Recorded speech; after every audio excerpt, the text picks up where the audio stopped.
So what is the substrate of all human problems? Well, there is a most fundamental problem that is the context of all particular problems that we experience. Every particular problems that we experience is already content.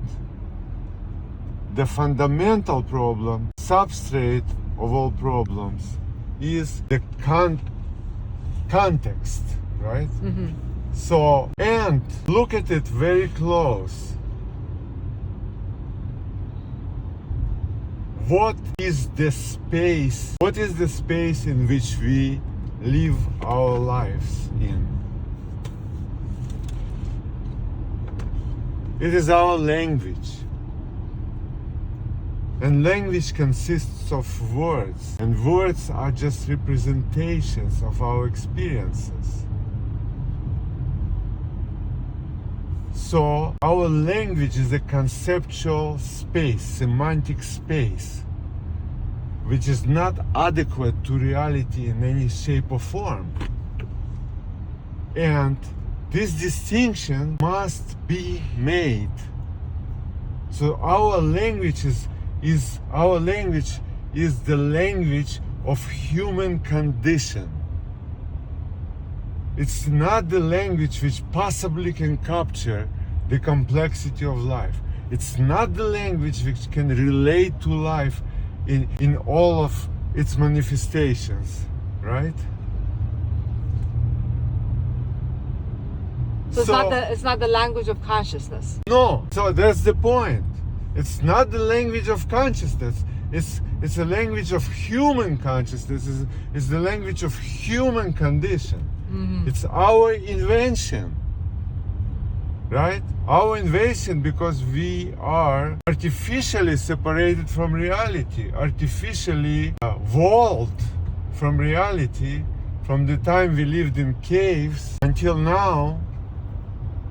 We are still in a big picture, we are still in those caves because our language doesn't represent the complexity of reality. So what is the language which will represent the complexity of reality? Yeah, what is that language? What is the language? It's the language where we are no longer are imprisoned by the conceptual space. So the concepts, the words, we are not obedient to words anymore. We are no longer, so we are not allowing for words to have a hypnotic power over ourselves. Mm-hmm. The words are like a spell. Our language is like a spell.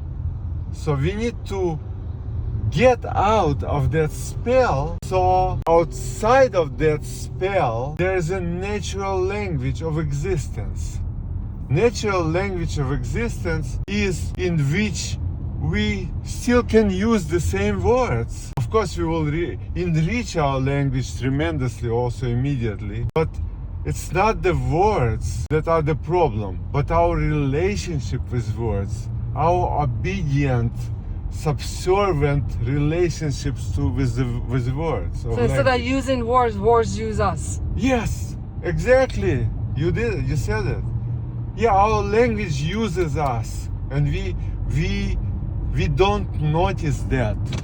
We don't notice that. So we are. We are talk about matrix. The matrix is our language.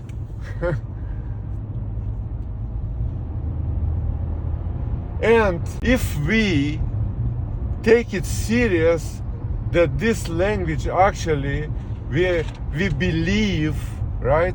We are true believers now. It's our religion. That language actually represents reality. It is not, We need to topple that essential human belief. That essential human belief is much more that religion of language is much more fundamental in Islam or Christianity or Judaism. It's our primary religion, you know. We live in it, we swim in it. This is how our identities are created.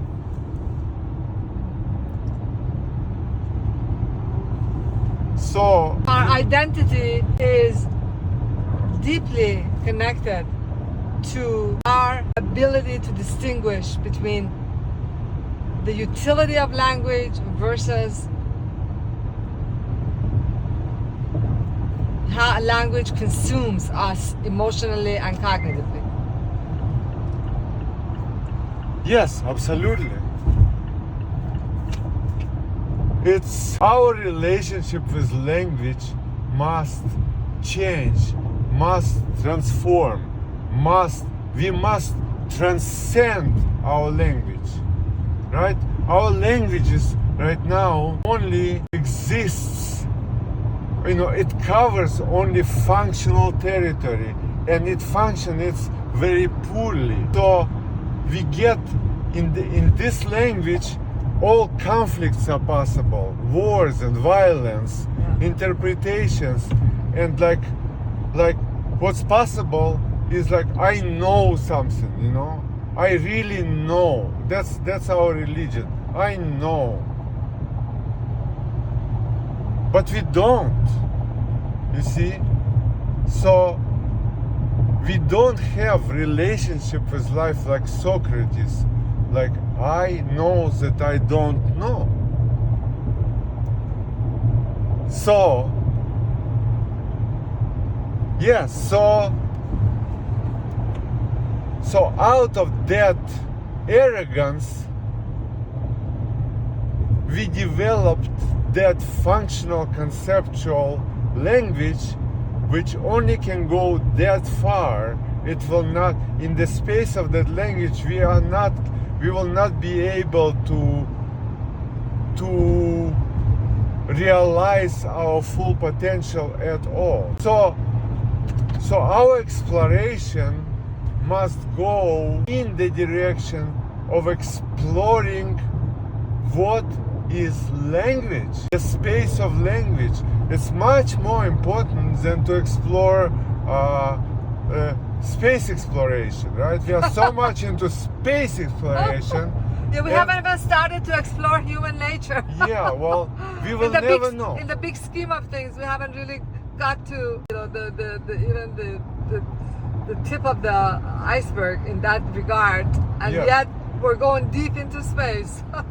We will not know, until we will not know who we are, we will never be able to relate to each other in a way that works for everyone, right? Only knowing who we are, only knowing our essential oneness, which goes beyond our separation, which is just on the surface. In reality, deep inside, our true self, which is life itself, the experience of being alive, which everyone experiences, right? Everyone around the planet, we all have this experience of being alive. And that's the source of our unity. Not our nationality, not our religion, not our language, nothing like that. Oh, so you're saying that the greatest or the most precious thing that can unite humanity is not like even cultural closeness in terms of language or tradition or religion. Yeah. My God, I never thought about it this way. That's pretty precious. Yes. You're saying it's really none of those. It's like just really the pure experience of being alive. Yes, and without that, without realization of our essential unity, and that language, the real language of life, it's not a particular language of any group of people or nation. It's a one language, right? It's like a language of music. It's like essential music of language. The oneness of the language of humanity. Yes. Language has its music, right? Right now, the way I speak, I don't care about words. I don't care about what words actually mean, you know. I'm not driven by that. I'm not bowing to words. You're certainly not reading from a script. No, I don't give a damn about language, you see. Language is not that. The music of language is that. The music of language underneath the language is what language is, really, deeply. And then that language awakens in us as soon as we see superficiality of our normal language. We have to awaken. That's where the transformation occurs. We see the superficiality, the framework of a normal, our spoken language, how it's not it cannot capture life, right? It's a low definition situation, right? It's like very few pixels. If you have a TV screen with 10 pixels on it, what can you see there? Nothing. You know, you sound just like Bernardo Kastrup now. We need a language of high resolution, and that language is already there. We don't need to invent it. We invented our languages, our normal languages are all invented. It's a human invention out of our experiences. We named our experiences, we created words and so on, and now we got caught in those artificially created languages. Yeah, caught big time. I'd say really caught. War, Yeah. disaster, everything. So from there stems our inability to conduct life in the way that works for everyone, that people don't suffer, that children don't die in the wars, you know. I mean, if we are to stop all this madness, we have to start in the right place. And all the conversations. In other words, we have to have a common language to Yeah. stop war. And we need I mean, to- how else are we going to stop war? We need to raise this dialogue. We need to raise this conversation. What is at the root of our problem? What is the substrate of our problems? Why we are not talking about it in all the channels, in all the dialogues? All the dialogues are here online are particular. It's already down the stream, right? It's not at the root. And we need to go in the root of the problem. Yeah. There is a problem, and it stares us in the face. It's not even deeply hidden. Yeah, And the we root just- of the root of the problem needs to be and we just not courageous enough